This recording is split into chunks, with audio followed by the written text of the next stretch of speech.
Hey, my name is Owen. I'm 28 and I work as a weather technician in a small town called Maple Creek, tucked away in the northern part of Washington state. It's the kind of place where the biggest news is when the old mill by the river finally gets a fresh coat of paint or when the elk start wandering too close to the high school football field. I live alone in a cedar shingled cabin just off the lake, a 10-minute walk from the weather station where I spend most of my days. No roommates, no pets. No girlfriend, just me, the hum of the monitoring equipment, and the quiet that settles over the water at dusk. Life here moves slow. I wake up at 6, check the gauges, log the data, fix whatever's broken. On weekends, I hike the trails behind the cabin or tinker with the old shortwave radio my dad left me before he passed. It's not exciting, but it's mine. I like the routine. It keeps the noise out. That afternoon in late August, the air was thick with the smell of pine and the last heat of summer. I'd gotten a call from the station. Something was off with the wind sensor up on the North Ridge. Nothing urgent, but if I didn't fix it before the weekend, the data would be garbage. So I grabbed my pack, laced up my boots, and headed out through the forest trail that cuts behind the lake. The path was familiar roots snaking across the dirt moss, clinging to the rocks, sunlight filtering through the canopy in thin, golden blades. I was halfway up the ridge when I saw her. She was sitting against the base of an old cedar, one leg stretched out in front of her, the other bent at an awkward angle. Her clothes were streaked with dirt jeans, a faded green jacket, hiking boots that looked like they'd seen better days. Her hair, dark brown and pulled back in a loose ponytail, was damp with sweat. Her eyes were closed, head resting against the tree like she was trying to disappear into it. I stopped a few feet away. "You okay?" Her eyes opened slowly, deep, tired, the color of storm clouds before rain. She blinked once, twice, like she was pulling herself back from somewhere far away. "I think I twisted my ankle," she said, voice soft but steady. "I just needed to sit for a minute. I'm Elena." No phone signal out here. The nearest road was a mile back and the trail was too rough for a car. I hesitated. She didn't look like she could walk and leaving her wasn't an option. "Can you stand?" I asked. She tried, winced, shook her head. I crouched down, offered my back. "Come on, I've got a place not far from here." She didn't argue, just nodded, slung her small pack over one shoulder and let me help her up. She was lighter than I expected, but the weight of her against my back felt heavier than it should have, maybe, because I hadn't carried anyone since I was a kid. We didn't talk much on the way down. Just the crunch of leaves under my boots, the occasional sharp breath when her ankle brushed against something. I asked if it hurt. She said yes, but not bad. I believed her. The cabin came into view 20 minutes later, low roof wraparound porch smoke, curling faintly from the chimney even though it was warm. I carried her inside, set her down on the old plaid couch by the fireplace. She looked around slowly, the worn bookshelves, the maps pinned to the wall, the kettle on the stove. "Thank you," she said, voice quieter now. "I'll be fine. Just need to rest. I'll be gone by morning." I nodded, but something in the way she said it, like she was trying to convince herself, made me think otherwise. I got her a glass of water, a clean towel, some ice wrapped in a dishcloth for her ankle. She took them without meeting my eyes at first, then looked up. "You live alone?" she asked. "Yeah." She nodded like that made sense. "It's peaceful here." I didn't know what to say to that, so I just said, "I'll get the first aid kit." While I rummaged through the bathroom cabinet, I caught a glimpse of her in the mirror, sitting there, one hand pressed to her forehead, the other resting on her knee. She looked exhausted. Not just from the injury, from something deeper. When I came back, she was staring out the window at the lake, the late sun turning the water gold. I knelt in front of her, gently lifted her foot and started wrapping the ankle. She didn't flinch. "You're good at this," she said. "Comes with the job. You learn to patch things up." She smiled faintly. "Everything?" I glanced up. Our eyes met for the first time since the trail. There was something in hers, gratitude maybe, but also something guarded. Like she'd been hurt before and wasn't sure if she could trust this. "Not everything," I said, "but ankles. Yeah, I can do ankles." She laughed then, just a small sound, but real. And for some reason, it stuck with me. I made her tea. She drank it slowly. I offered the guest room, but she insisted on the couch. Said she didn't want to impose. I didn't push. That night, I lay in bed listening to the wind in the trees, the Cree 469 of the old house settling the soft rustle of her, shifting on the couch downstairs. I told myself it was just for one night. She'd be gone by morning, back to whatever life she'd come from. But as I drifted off, I couldn't shake the feeling that something had already shifted, that the quiet I'd built my life around wasn't as solid as I'd thought. And I had no idea who she really was. The next morning, I woke to the smell of coffee. Not the instant stuff I usually brewed, but real coffee, rich dark, with a hint of something nutty. I pulled on a flannel and padded downstairs. Elena was at the stove, one foot propped on a stool, stirring a pot with the wooden spoon I hadn't touched in months. Her hair was loose now, falling in waves over the borrowed sweatshirt I'd left out for her. She looked at home. "You're up early," I said. She glanced over her shoulder. "Couldn't sleep. Figured I'd make myself useful." Her ankle was still swollen, wrapped in the bandage I'd put on the night before. She shouldn't have been standing, but she moved like someone used to pushing through pain. "You shouldn't be on that foot," I said. "I'm fine," she replied, but her voice was tight. "Really, just needed to move." I didn't argue. Instead, I grabbed 2 mugs from the cabinet and poured. She took hers black. I added a splash of milk to mine. We stood at the counter in silence for a minute, the only sound the soft hiss of the kettle cooling down. "You don't have to stay," I said finally. "I can drive you into town. There's a clinic. I'm not ready to leave," she cut in. Then softer, "Not yet." I nodded. Didn't push. Something about the way she said it, like she was asking permission to exist in this space for just a little longer, made me want to let her. So she stayed. The first few days blurred together. I'd head to the station in the morning, check the sensors, log the data, fix what needed fixing. By the time I got back, she'd be on the porch with one of my old field guides or curled up on the couch with a book from the shelf, mostly nature essays, a few dog-eared paperbacks I'd picked up at the library sale years ago. She never asked to borrow them. Just took one, read it, put it back exactly where it belonged.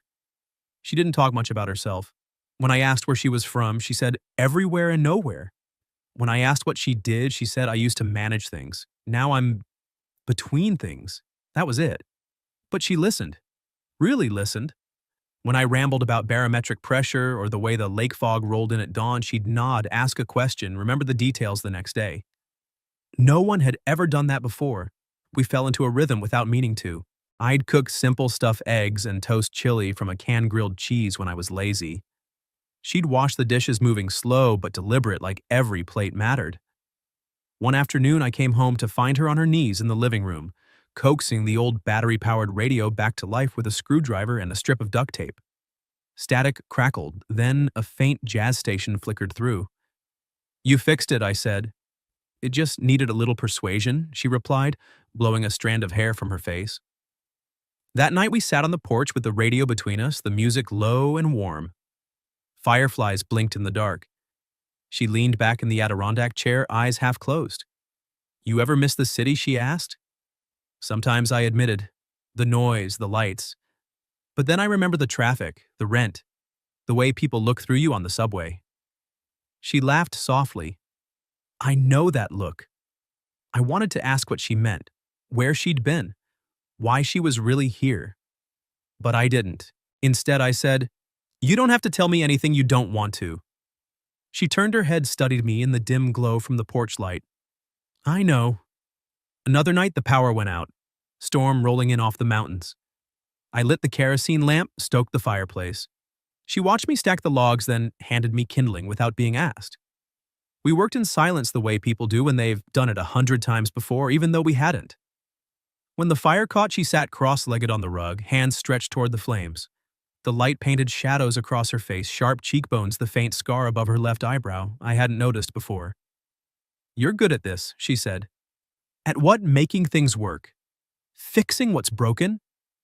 I shrugged. "It's just wood and matches." "No," she said quietly. "It's more than that." I didn't know what to say, so I poked the fire and let the silence settle. One evening I came home to find her at the kitchen table sketching on the back of an old envelope. lines and curves, something that looked like a shoreline, maybe a dock. She folded it quickly when I walked in. Drawing, I asked. Just thinking, she said. I didn't press, but I started noticing things. The way she flinched when a car door slammed down the road. The way she checked the windows at dusk like she was waiting for something to appear. The way she never left her pack more than arm's reach away. Still, she stayed. And I let her. Because the truth was the cabin didn't feel empty anymore. The quiet wasn't heavy. When I came home and saw her silhouette against the window, or heard her humming along to the radio while she folded laundry, something in me unclenched. One night after I'd made peppermint tea, my mom's recipe, the one I only pulled out when I was sick, she sat across from me at the table cup, cradled in both hands. This place, she said, it's like the world forgot it exists. That's the point, I replied. She looked at me, then really looked. You ever get lonely? I thought about it. About the years since my dad died. About the friends who moved away. About the way I'd stopped answering texts because it was easier than explaining why I never left. Used to, I said, but these past few days, not so much. She didn't smile, just nodded like she understood. And maybe she did.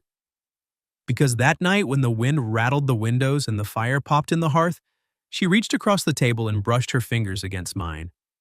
Just for a second. Then pulled back. Neither of us said anything, but I felt it. Something shifting, something real.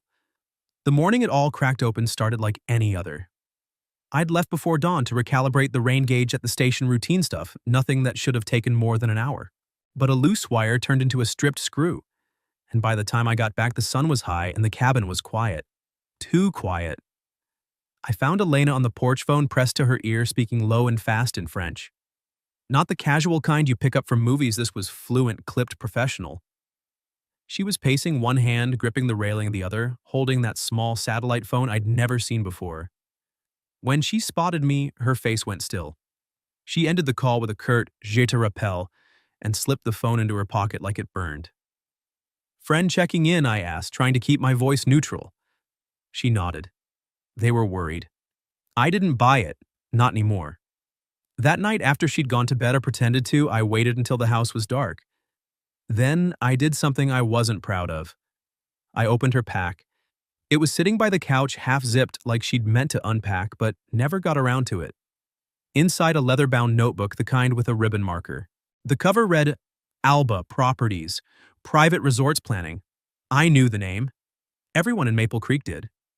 3 years ago, they'd tried to buy up half the lakeshore for a luxury resort, condos, spa, private docks. The town fought it tooth and nail. Petitions, town halls, a kid even chained himself to a tree. In the end, Alba backed off, but not before leaving a scar. I flipped the notebook open. Pages of survey soil reports, zoning maps. One highlighted in yellow, Maple Creek Lake. Phase 2, feasibility. My stomach dropped. There was more. A business card clipped to the inside cover, Elena Vega, Director of Development. A headshot, same woman, same eyes, but in a tailored blazer standing in front of a glass-walled office. Not the woman who'd been washing my dishes for a week. I closed the notebook, sat on the floor, stared at the fire until the logs burned low. She found me there at dawn. I hadn't slept. She came down in my old flannel hair, messy eyes red like she hadn't either. She saw the notebook on the table. Didn't flinch. I was going to tell you, she said, when she sat across from me, hands folded tight. I don't know. I kept waiting for the right moment. There wasn't one. I didn't speak, just waited. My name is Elena Vega, she said. I work or worked for Alba Properties. I was sent here to scout the land, quietly, the accident. It wasn't part of the plan. I laughed, short and bitter. So what, you twisted your ankle and decided to play house with the local tech guy? No. Her voice cracked. I twisted my ankle and met someone who didn't know who I was, who didn't look at me like a signature on a contract. For the first time in years, I wasn't performing. I rubbed my face. You lied. I omitted, she said. There's a difference, is there? She looked away. I know what Alba tried to do here. I was part of it. I wrote the reports. I sat in the meetings. I told myself it was just business, progress, jobs. She swallowed. Then I sat on your porch and watched the fog lift off the lake at sunrise. And I couldn't remember why any of that mattered. I wanted to be angry, I should have been. This was my home, my town, the place my dad taught me to fish, the place I'd sworn to protect when the developers came knocking.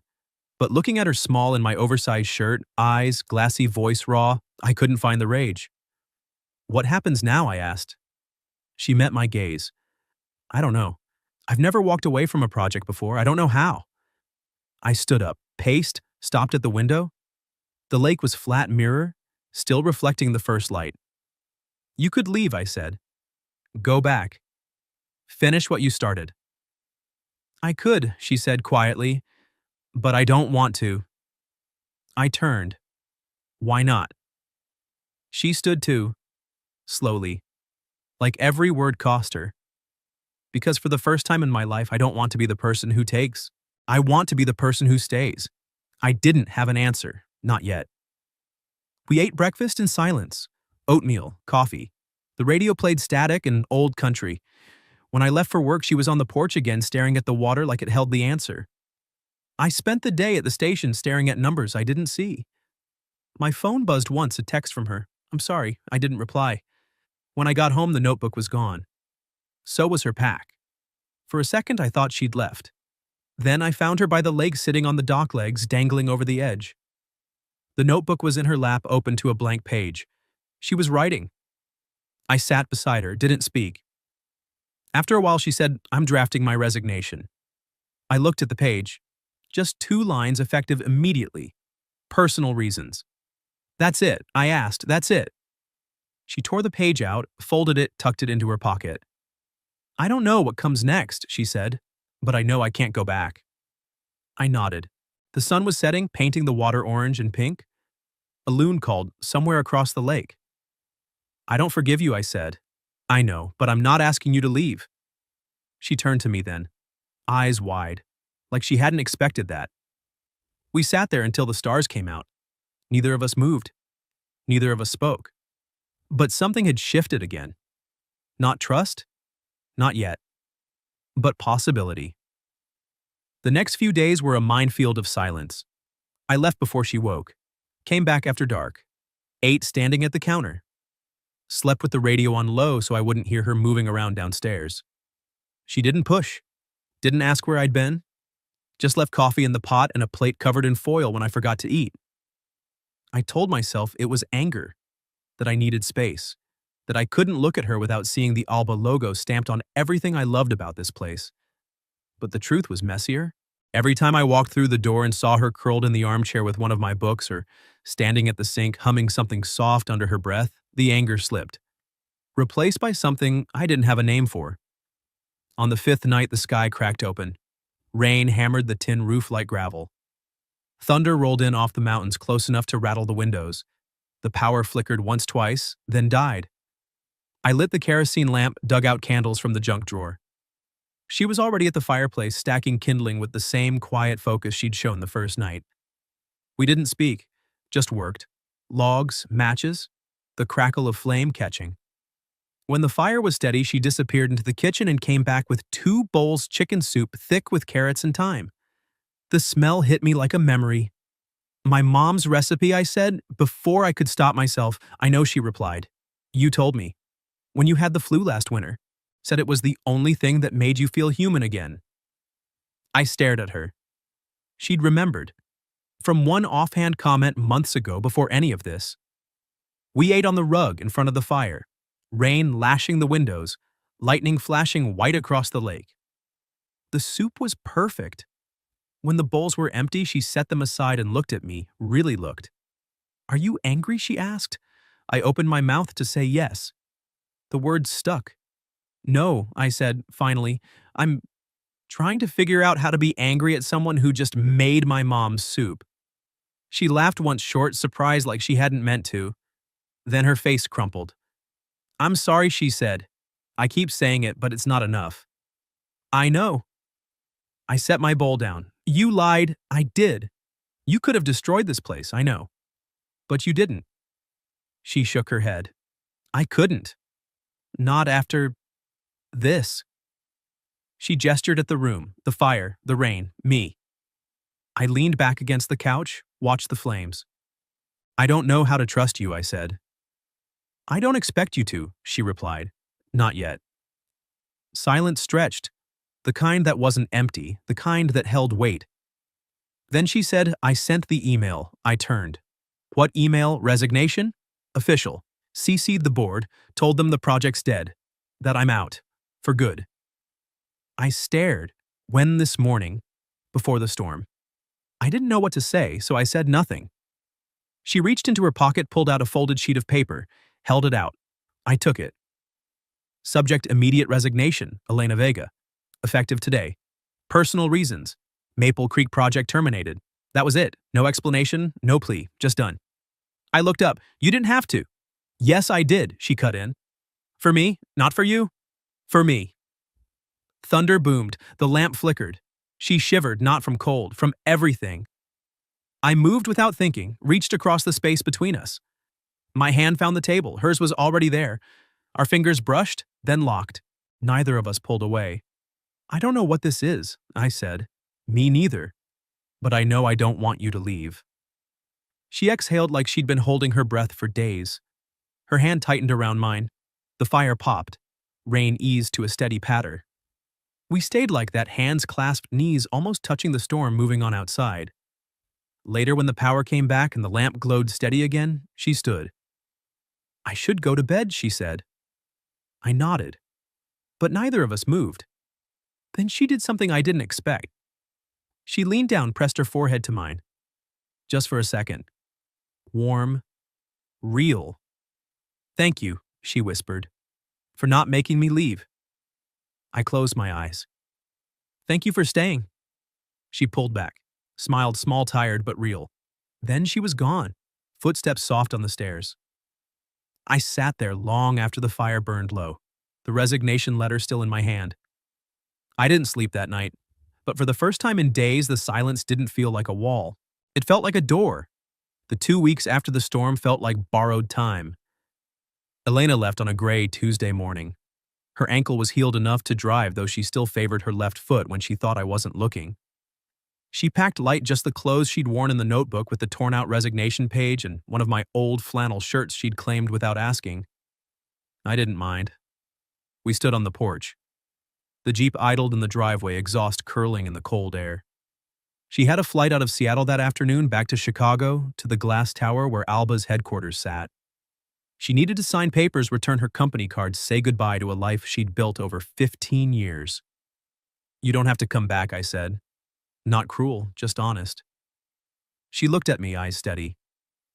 I know. Then she got in the car and drove away. I watched until the taillights disappeared around the bend. The cabin was too quiet after that. I went through the motions, fixed the wind sensor, logged the data, made coffee for one. The radio played the same 3 stations. I left her mug on the counter for 3 days before I finally washed it. We texted. Not every day, just enough. Her board meeting went better than expected. They're pissed, but it's done. Me good. You okay? Her getting there. Her found your flannel in my suitcase. Smells like pine. Me keep it. Her Chicago's loud. Me Maple Creek's waiting. No promises, no plans, just threads. October came early that year. The aspens turned gold overnight. Frost laced the dock in the mornings. I raked leaves, split wood, fixed the gutter that always leaked. Life went on. Then, one Thursday, I was out front wrestling with a pile of kindling when I heard the engine. Familiar. Low rumble of a Jeep. I looked up. Cream-colored paint, mud on the tires. Elena behind the wheel. She parked, got out slow. Same boots, same hair, but different. No makeup, no blazer. Just jeans, a wool sweater, and the flannel my flannel tied around her waist. She didn't smile right away. Just stood there, hands in her pockets, like she was waiting for me to send her away. I dropped the axe, walked over. You're back, I said. I am. For good, she nodded. Sold my condo. Transferred the shares. Clean break. I looked at the Jeep. Back seat packed with boxes. A duffel. A potted plant I didn't recognize. That everything I asked, everything that matters. I stepped closer, close enough to see the faint scar above her eyebrow, close enough to smell pine and coffee on her skin. You sure I asked? She reached out, touched my arm. I've never been more sure of anything. I didn't kiss her. Not yet. Just took her hand and led her inside. The cabin smelled like wood smoke and coffee. The radio was on jazz, low and warm. She dropped her keys on the counter, looked around like she was seeing it for the first time. Missed this, she said. Me too. We unpacked in silence. Her books on the shelf next to mine. Her boots by the door. The plant on the windowsill above the sink. Small things. Permanent things. That night we walked the lake loop. The moon was full silver on the water. Leaves crunched under our feet. She slipped her hand into mine like it had always belonged there. I was scared, she said. In Chicago. I thought maybe I'd romanticize this place. Us. And she stopped, turned to me. It's better than I remembered. I kissed her then. Slow. Real. No storm. No secrets. Just us. Winter came hard that year. Snow piled high against the windows. We shoveled the path to the dock every morning. She learned to split wood. I learned to make her coffee, black no sugar splash of oat milk when we had it. We argued over whose turn it was to feed the stove, laughed when the pipes froze and we had to boil snow for water. She got a job at the community center teaching kids how to read maps, plan hikes, respect the land. I kept the station running. We weren't rich, we weren't famous, we were just here. Some nights we sat on the porch wrapped in the same blanket watching the northern lights flicker green and purple across the sky. She'd lean her head on my shoulder and say, I used to think success was a corner office. And now it's this. I never asked if she regretted it. She never asked if I did. One spring 2 years later, we built a bench at the end of the dock, carved our initials small on the underside O+E. Nothing flashy, just ours.